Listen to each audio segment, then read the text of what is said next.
gallu di weid ychydig wrthyn ni am y stori ddireidus mawr ti wedi sgwennu? Ie, gen i ddau syniad wrth fynd ati gystadlu am y goron.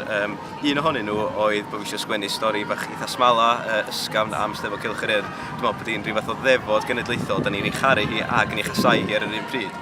O'n i hefyd eisiau sgwennu rhyw fath o thriller seicolegol am sociopath yn dychwelyd i'w ardal enedigol mwyn dial ar rywun. A drwy rhyw amryfysau, mi ddoth y ddau syniad yna.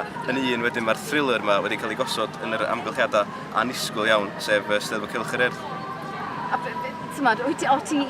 bydde ti'n licio ysgwyd y system ychydig o gyda'r stori yn gynnydd i bobl?